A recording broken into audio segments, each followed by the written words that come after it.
네, 여러분 반갑습니다. 오늘도 우리 주변의 사람들과 같이 서로 좀 인사를 나누겠습니다. 뒤에 있는 분들까지 한번 쭉 보시고 누가 오셨는지, 누가 못 오셨는지 손을 들고 우리 흔들면서 또 인사를 나누겠습니다. 예, 반갑습니다. 네. 예. 너무 뒤에는 앉지 마시고요. 앞쪽으로 좀 가능하면 좀 앉아주시면 감사하겠습니다. 예, 반갑습니다. 또 하나님께서 오늘 우리들에게 은혜를 주셔서 이렇게 예배당에 나올 수 있었습니다.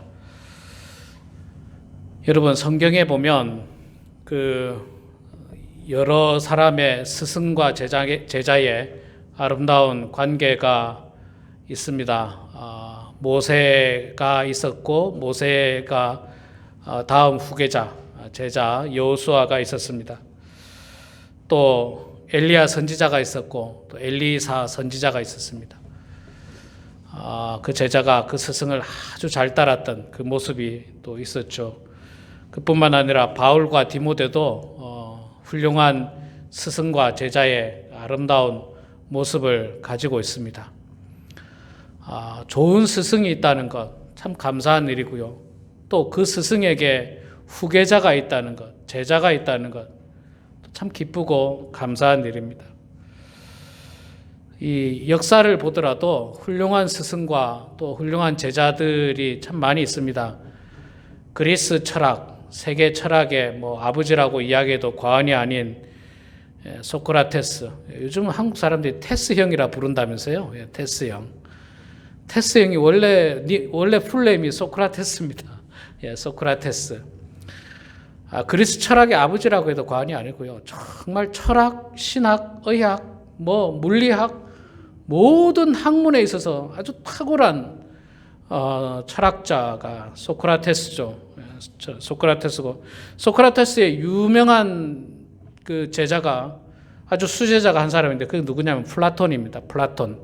플라톤이 그의 아주 유명한 수제자고 플라톤의 제자가 또 있는데 누구냐면 그 유명한 아리스토텔레스입니다.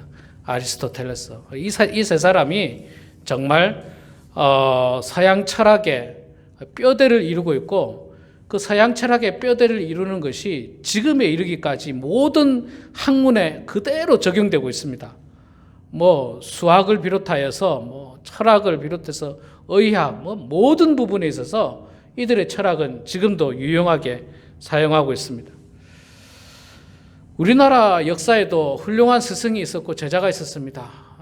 쭉 찾아보니까 많은 사람들인데 유명한 사람도 있고 유명하지 않은 사람도 있는데 조선의 천재적인 화가 김홍도 씨가 있었는데 김홍도의 수제자는 신윤복입니다. 아주 서민적인 그림을 그렸던 이 스승과 제자의 모습이고요. 제가 20대 초반에 읽었던 책 가운데 여러분들이 너무나도 잘 아는 드라마로 많이 나왔던 허준 드라마. 이게 실제인지 허구인지 정확하지 않습니다. 허구라는 말도 있습니다. 허구든 뭐든 관계없이 어쨌든 그 허준이라는 그 책에 보면 소설 동의보감 책에 보면 허준의 스승이 나오죠. 유의태라고 하는 스승이 나옵니다. 참 그 드라마를 보신 분들은 아시겠지만 얼마나 훌륭한 스승입니까? 때로는 아주 냉혹하게, 때로는 따뜻하게, 그런 스승이었죠. 그 스승은 이 제자에게 명의가 되라고 하지 않습니다. 아주 유명하고 훌륭한 명의가 되라고 하지 않고 그 드라마상에 보면 어떤 의사가 되라고 합니까? 심의가 되라 그래 이야기합니다. 심의. 백성들을 긍휼히 여기는 의사가 되라. 제가 그 드라마, 그 책을 제가 20대 초반에 그 이은성 씨의 그 책을 보면서 있잖아요. 너무 감동을 받았던 장면이 사실은 그 장면이에요. 명의가 되지 말고 심의가 되라. 그래서 백성들을 긍휼히 여기라. 그런데 여러분, 이 세상 사람들이 있잖아요. 세상 사람들이 쓰는 언어 중에 긍휼이라는 언어가 사실 별로 없어요. 긍휼이라는 언어를 가장 많이 쓰는 곳이 어디입니까? 교회예요, 교회. 성경에 보면 긍휼이 가장 많이 나옵니다. 긍휼이라는 단어. 그래서 저는 이 작가가 무슨 성경을 읽었는지 어떻게 긍휼이라는 표현을 썼을까? 제가 그때 마음속으로 다짐한 것 중에 하나가 그래 나도 유명한 목사가 되기보다는 성도들을 긍휼히 여기는 목사가 돼야 되겠다. 예수님께서 이스라엘 백성들을 향해서 백성들을 긍휼히 여겼던 그 마음을 가지고 성도들을 대해야 되겠다. 그 생각을 제가 하면서 굉장히 감동을 받았던 그 부분입니다. 또 그 소설은 여러분 보셔서 아시겠지만 그 스승이 마지막 순간에는 그 자기 몸속에 자라나는 위암, 암덩어리를 의학적으로 계속 기록을 하죠. 그러면서 마지막으로 그 제자인 허준에게 자기 배를 갈라보도록, 그때 당시만 하더라도 이 사람의 몸을 가른다는 것은 유교 사상 속에서 있을 수 없는 일이거든요. 시신에 손을 댄다는 것은 손이 아니 시신에 칼을 댄다는 것은요 정말 있을 수 없는 일이었어요. 그런데 그 몸을 갈라서 이 더 많은 의술을 정진하기 위하여 의술을 연마하고 공부하라고 하는 뜻에서 자기 몸을 내어준 그 모습을 보면서도 저도 참 감동을 많이 받았습니다. 예수님께서 우리를 구원하시기 위해서 당신의 몸을 내어주셨잖아요. 그래서 이 유의태라는 사람이 허구인지 혹은 진짜로 있었던 사람인지는 알 수는 없지만 그러나 분명한 사실은 이 허준이라고 하는 이 훌륭한 의사가 분명히 스승이 있었을 거예요. 이런저런 스승이 있었을 겁니다. 그래서 참 좋은 스승을 통해서 참 좋은 제자가 양산이 되고 이 좋은 제자가 만들어지고 또 그 제자를 통해서 또 제자가 만들어지는 참 훌륭한 모습을 보게 됩니다. 여러분 오늘 우리가 보게 되는 그 모습, 이 왕도요 요아스 왕인데, 요아스 왕도 참 그에게 훌륭한 영적인 스승이 있었습니다. 영적인 스승이 있었어요. 그 사람은 고모부이면서 제사장이었던 여호야다입니다.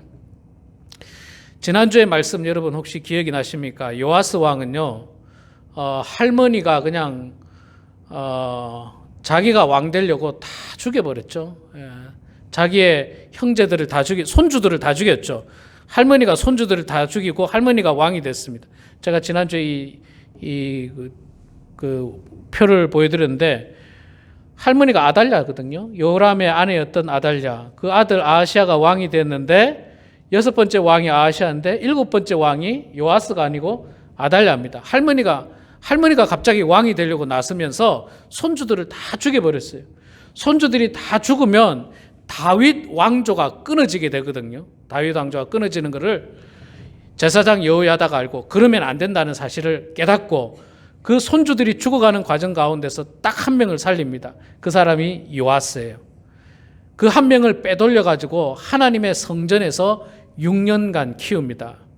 아달랴는 우상을 섬기는 사람이었으니까 하나님의 성전을 올 일이 별로 없었겠죠. 하나님의 성전에서 젖먹이 아기를 6년 동안 키우다가 7살이 되었을 때에 이제 나라를 바로잡는 거죠. 아달랴를 몰아내고 다윗의 정통 왕위를 계승하도록 요아스가 7살에 왕이 됩니다.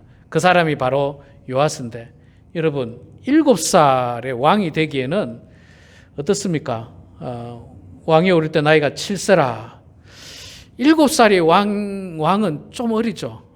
좀 어립니다. 지금 보더라도 17살이면 모르겠어도 7살에 왕이 되기에는 나라를 통치하기에는 사실 좀 많이 어립니다. 사실 많이 어립니다. 그런데 참 감사하게도 이 요아스에게는 훌륭한 영적인 스승이 있었어요. 그 영적인 스승이 앞서 말씀드린 대로 자기의 생명을 살려준 고모부이면서 당시 제사장이었던 여호야다입니다. 여호야다는 이 요아스에게 아버지나 진배 없죠. 1살 때부터 키웠으니까 고모하고 고모부가 성전에서 숨겨가지고 거기서 그냥 아마도 7년 동안 밥을 해가지고 성전으로 몰래 갖고 들어갔겠죠. 성전 안에서 밥해 먹을 수는 없으니까 밥을 해서 몰래 갖고 들어가고 붓도 가지고 나오고 아이가 울면 울지 않도록 아마 했을 거예요. 소리가 나면 안 되잖아요. 막 그런 어떤 아주 우여곡절 끝에 7년간이나 키웠어요. 갓난아기 때부터 1살 때부터 7년간을 키운 영적인 아버지가 아니라 진짜 아버지 같은 그런 존재가 바로 고모부이면서 제사장인 여호야다입니다. 그런데 이 여호야다 제사장이요, 이 정도 되면 사실 내가 왕의 아버지 자격 혹은 왕의 후견자 자격으로 자기가 권력을 누리고 자기가 횡포를 부릴 수 있는데, 제사장 여호야다는 그런 사람이 아니었어요. 인격적으로 훌륭한 사람이었고 신앙적으로 훌륭한 사람이었어요. 그래서 정말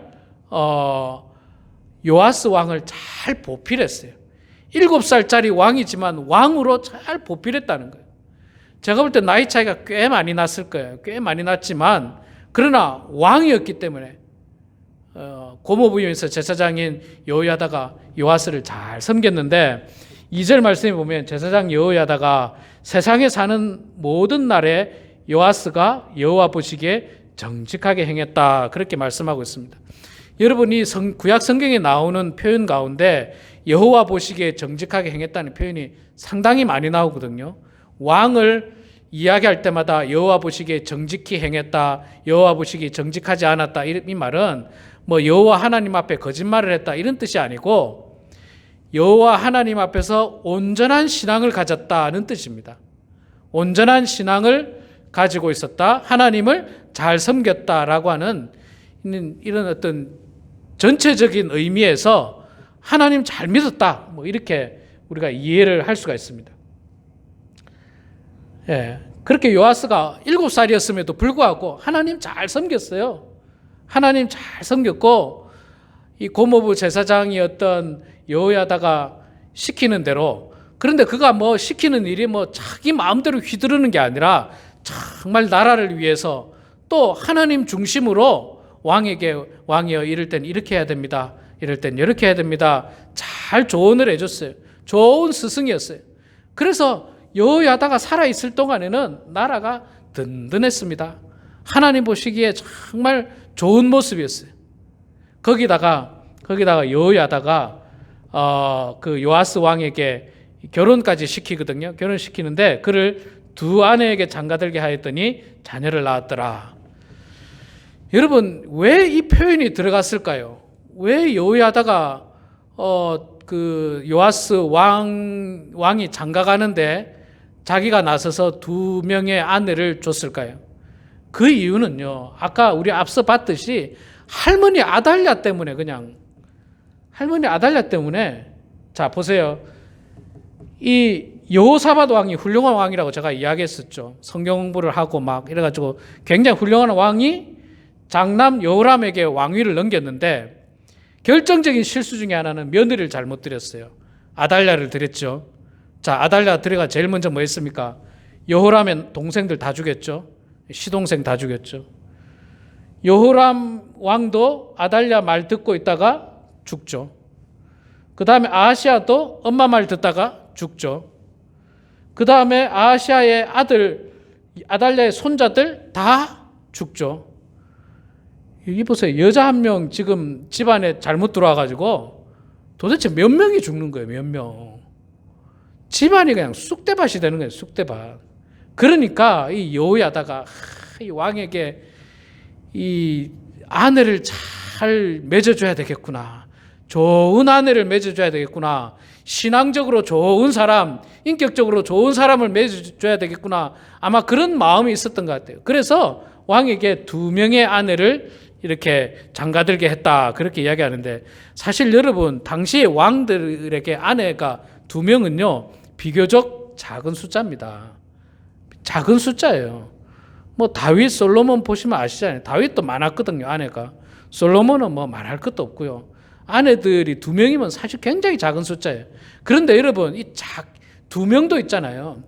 구약 성경 말씀에 보면 하나님께서 왕에게 뭐라고 했느냐면 아내를 많이 두지 말라고 했어요. 그 주변에 근동의 왕들은 막 아내를 많이 두는 것이 권력의 상징이고 힘의 상징이었지만 하나님은 아내를 많이 두면 안 된다는 걸 알았거든요. 그래서 하나님께서 왕들에게 아내를 많이 두지 말라고 했어요. 그래서 제사장 여호야다는 딱 그 말씀대로 하신 것 같아. 한 명은 뭐 진짜 작은 것 같고 딱 두 명, 두 명. 뭐 지금 우리 문화로는 좀 이해하기 어렵지만 당시로서는요, 두 명이면 굉장히 작은 숫자예요. 작은 숫자. 뭐 몇십 명의 아내가 있는 왕들이 허다했으니까요. 그리고 그 두 명도 아마도 여호야다가 그 아달랴 여왕의 모습을 보면서 이 부인을 잘 선택해야 된다. 여러분 뭐 이게 지금 자꾸 여자만 그렇게 돼서 좀 죄송합니다만 남자도 똑같아요.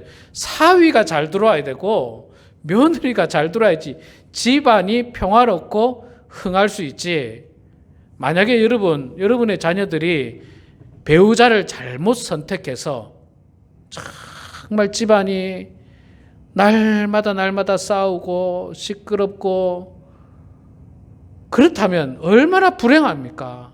그래서 여러분들이 우리 자녀들 배우자 선택할 때 얼마나 기도 많이 하시고 또 신중하시고 인격적으로 신앙적으로 좋은 사람 구하려고 사실 굉장히 노력하잖아요.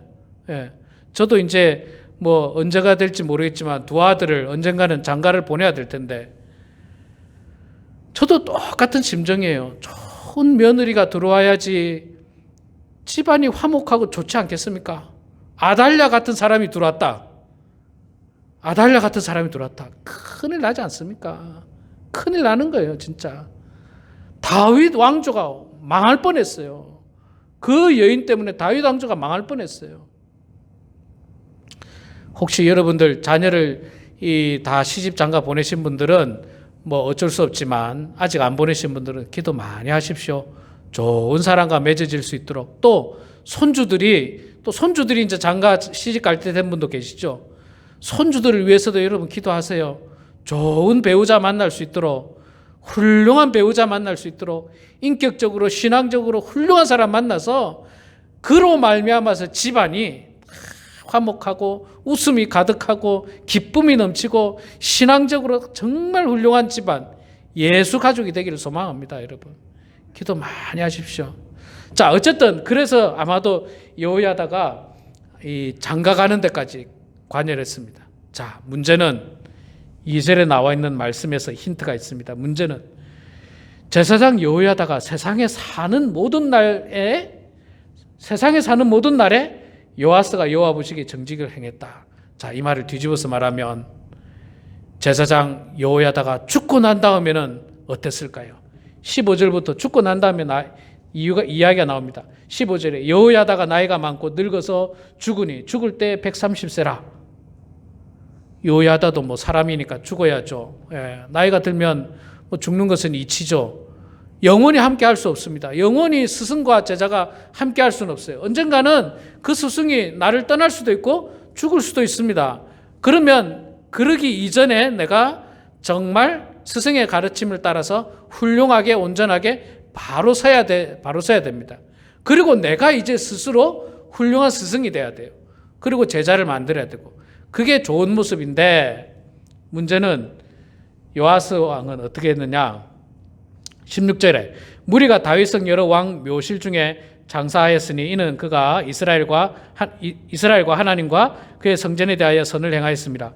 16절을 통해서 보면 여호야다가 얼마나 훌륭한지를 객관적으로 이야기해 주고 있어요. 모든 백성들이 칭송할 정도로 다윗성 왕들의 묘실에 왕들의 무덤에 들어갈 만큼 아주 훌륭한 왕이었어요.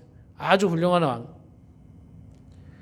자, 죽은 후에 17절 여호야다가 죽은 후에 유다 방백들이 와서 왕에게 절하며 그 왕이 그들의 말을 듣고 그의 조상들의 하나님 여호와의 전을 버리고 아세라 목상과 우상을 섬겼으므로 그 죄로 말미암아 진노가 유다와 예루살렘에 임하니라. 자, 안타까운 것은 영적인 스승이었던 제사장 여호야다가 죽고 나서 이제 그에게 영적으로 정말 바른 길을 갈 수 있도록 말해주는 사람이 죽었어요.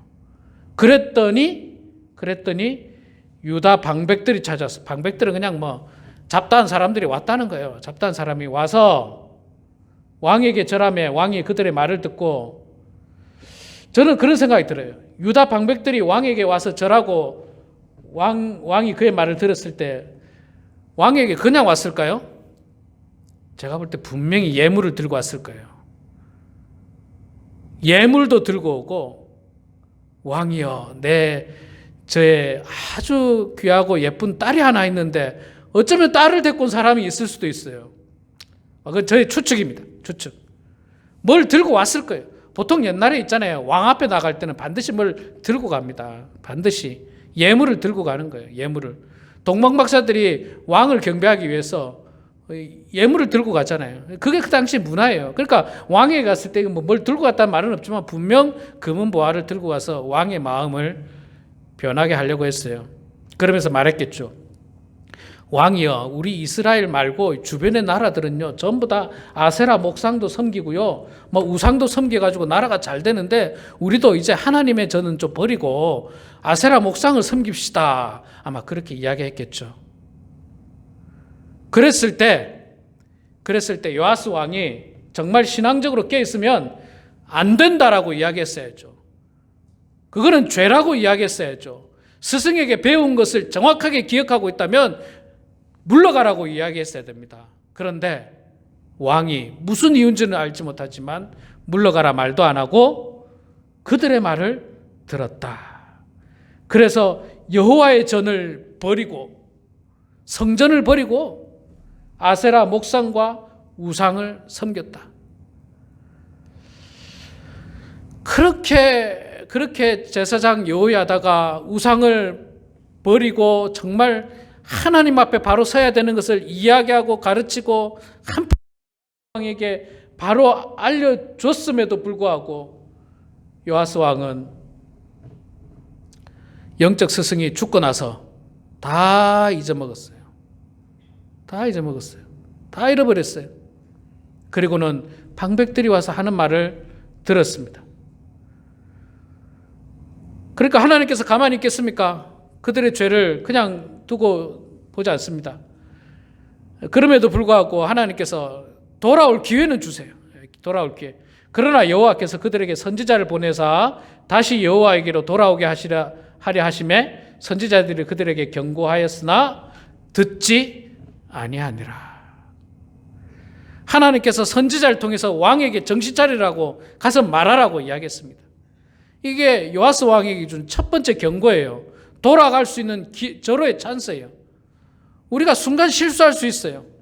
순간 잘못된 판단을 할 수 있어요. 그러나 누군가가 특별히 하나님의 말씀을 가지고 와서 내가 잘못된 길을 가고 있다고 이야기해주고 바른 길을 가야 된다고 이야기해줄 때 우리가 정신을 차리고 돌이켜야 되는데 왕이 그 선지자들의 말을 어떻게 했다고요? 듣지 아니했다. 안 들었다. 선지자를 통해서 주시는 하나님의 말씀은 듣지 않고 방백들을 통해서 세상 말을 들었어요. 세상 말을 들었어요. 지금도 여러분, 지금도 하나님의 말씀이 선포되는 이 시간도 있지만 우리가 이 시간이 끝나고 세상에 나가면 세상 사람들이 우리들에게 말합니다. 야, 교회 좀 적당히 다녀라. 교회 1년에 한 두세 번만 나가면 되지. 뭘 매주마다 나가느냐. 그것도 못해서 아침마다 새벽마다 교회를 나가느냐. 야, 교회 나가는 건 좋은데 헌금, 그 아까운 돈 헌금하지 마. 옛날에는 11조 했지만 요즘은 11조 같은 거 안 하니까 그것도 하지 마. 예. 선교사님들한테 헌금하지 마. 선교사님들 그냥 선교지에 나가서 그냥 나보다 더 잘 살아. 이런 확인도 안 된 이야기들. 그런 세상의 이야기들이 어마어마하게 많습니다. 야, 일주일에 한 번 노는데 주일날 낚시나 가지 주일날 등산이나 가지 교회를 왜 가? 교회를.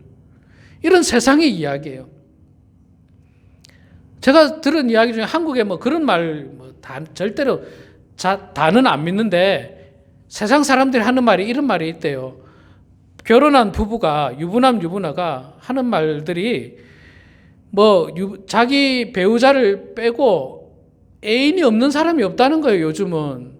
이게 무슨 말입니까? 이게 그만큼 이 사회가 도덕적으로 타락되었다는 거예요.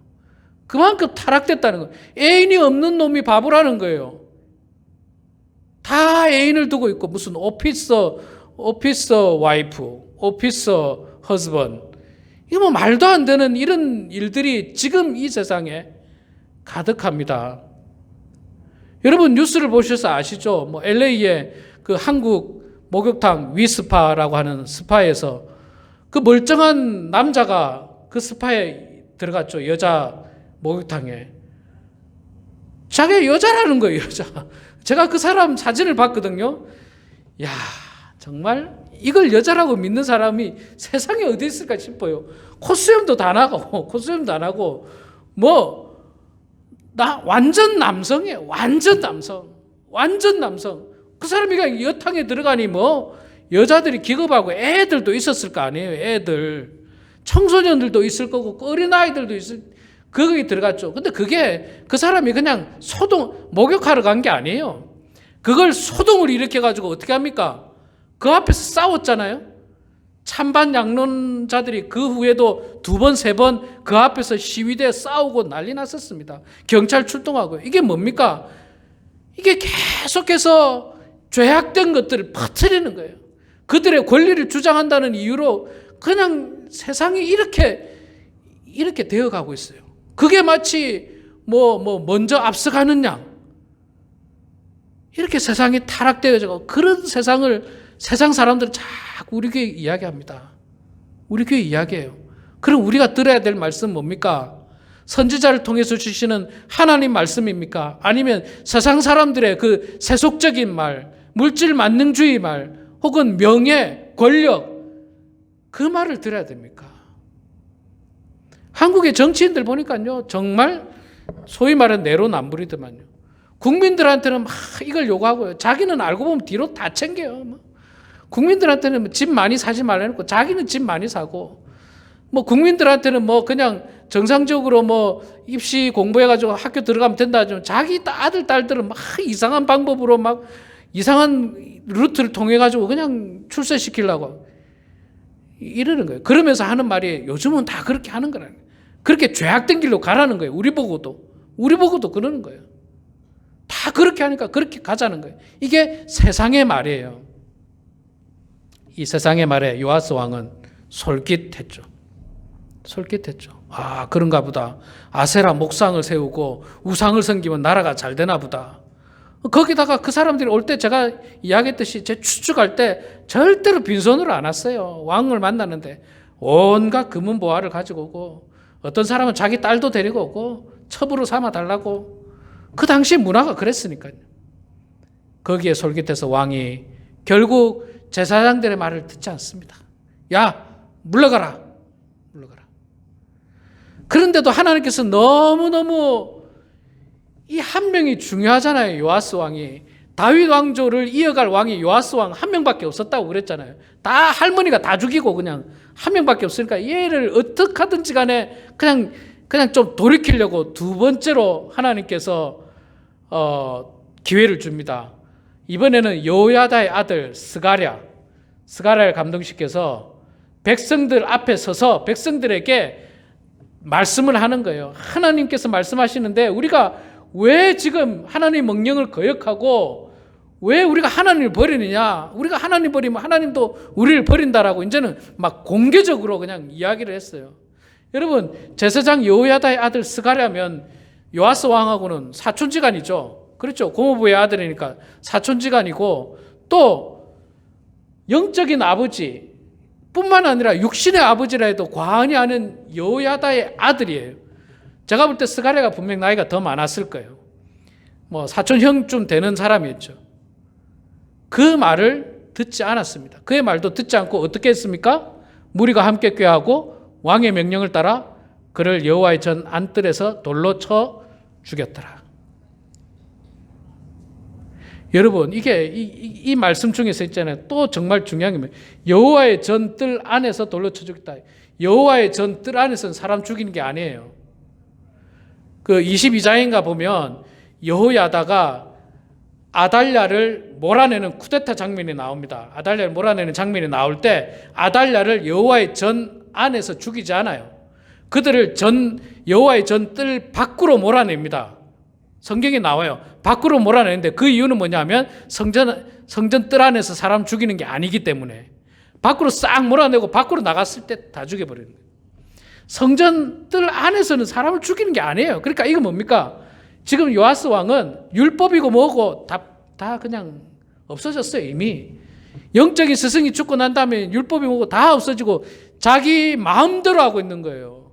성전 뜰 안에서도 사람을 죽이고 그 죽인 사람이 누굽니까? 사촌형이에요. 자기 영적인 스승인 여호야다의 아들 제사장 스가랴입니다. 제사장 스가랴. 그가 하나님의 영을 힘입고 백성들에게 말씀을 증거했는데 그게 왕의 귀에 거슬렸나 봐요. 거슬렸겠죠. 왕의 귀에는. 예, 죽이는데 칼로 죽인 것도 아니고 돌로 쳐 죽였어요. 여러분 사실 요아스 왕은요 전체적으로 놓고 보면 훌륭한 왕이에요. 훌륭한 왕이에요. 이제 신학자들이 이제 분석을 할 때 뭐 이 사람은 선한 왕, 이 사람은 악한 왕, 이 사람은 선한 왕, 악한 왕, 뭐 다윗은 뭐 선한 왕, 뭐 솔로몬 비교적 선한 왕, 뭐 이렇게 분석을 할 때 요아스는 선한 왕으로 표현됩니다. 비교적. 왜 그러냐면요. 이 요아스 왕이 40년간 치리를 하잖아요. 40년간. 그러니까 요아스 왕이 39년 가까이는 훌륭한 왕이었어요. 그리고 이 사건이 일어난 거는 여호야다가 죽고 나서 바로 일어난 사건이거든요. 여호야다가 죽고 나서. 그리고 제가 안 했네. 21절 이하 23절부터 보면요. 23절부터 보면 하나님께서 그래서 요아스 왕을 어떻게 하느냐면 벌을 내립니다. 벌을 내려가지고 아람이 쳐들어오죠. 아람 군대가 쳐들어오는데 23절에 보면 이런 말씀이 있어요. 아람 군대가 적은 무리로 왔으나 23절에 아람 군대가 적은 무리로 왔으나 여호와께서 심히 큰 군대를 그의 손에 넘기셨으니 이는 유다 사람들이 그들의 조상의 하나님 여호와를 버렸습니다. 이와 같이 아람 사람들이 요아스를 징벌하였더라. 그러니까 아람이 전쟁을 걸어왔는데 적은 무리가 왔어요. 대군이 온 게 아니고 적은 무리가 왔는데도 이스라엘이 감당을 못하는 거예요. 왜? 하나님께서 아람 군대에게 힘을 실어줬거든요. 거기서 요아스 왕은 부상을 입습니다. 부상을 입고 왕궁에 누워있는데 누가 죽이는지 아십니까? 누가 죽일까요? 신하들이 와서 죽여버려요. 요아스 왕의 신하들이 와서 죽여버려요. 39년 동안 영적인 스승이었던 여호야다를 통해서 훌륭하게 정치를 잘 치리했던 그 요아스 왕이 마지막 1년, 물론 여러분 마지막 1년, 2년이라는 표현은 없습니다. 제가 추측할 때 그래요. 그 마지막에 가서는 그가 하나님 말씀 버리고 성전 버리고 하나님 버리고 아세라 목상 우상을 섬김으로 말미암아 그런 가운데서도 선지자를 보내서 정신 차리라고 했지만 그들의 말을 듣지 않고 제사장 스가랴를 통해서 정신 차리라고 이야기했지만 듣지 않을 뿐만 아니라 그 제사장을 성전 안에서 돌로 쳐 죽여버렸어요. 그러니까 하나님께서 그를 용서하시겠습니까? 아람의 적은 무리가 공격해 왔는데 이스라엘이 감당할 수가 없는 거예요. 여러분 전쟁은 하나님께 속한 거니까 사람의 숫자에 있지 않습니다. 우리 성경을 통해서 너무너무 많이 봤잖아요.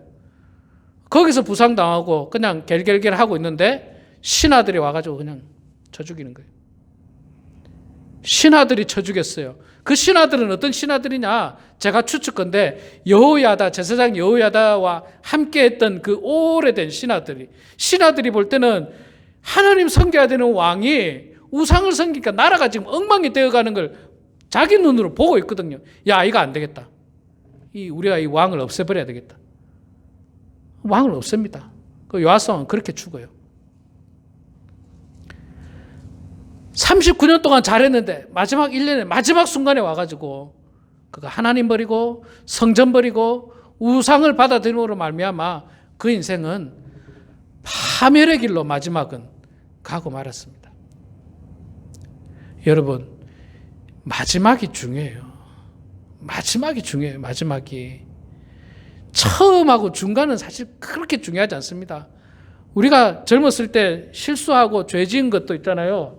그렇게 안 했으면 좋았겠지만 그때보다 더 중요한 건 지금 마지막에 그 잘못된 것을 회개하고 이 마지막에 하나님 잘 섬기면 되는데, 옛날에 그냥 아무리 하나님 잘 섬겨도 지금 그냥 우상 섬기고 하나님 말씀 버리고 그렇게 살면 결국에는 요아스 왕처럼 안타까운 인생을 맞이하고 마는 것입니다.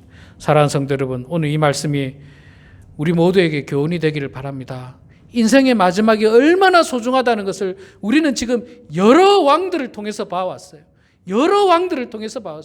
반복적으로 그들의 인생의 마지막이 비참하게 끝나는 모습들을 봐왔는데, 그들의 삶의 교훈을 통해서 우리는 이 마지막이 정말 훌륭한 마지막, 이전보다도 처음보다도 중간보다도 더욱더 훌륭한 아름다운 마무리를 통해서 하나님께 영광이 되고 또 기쁨이 되고, 또한 우리 모두가 하나님 앞에 섰을 때 칭찬받는 그런 저와 우리 모두가 되길 주의 이름으로 축원합니다. 기도하겠습니다.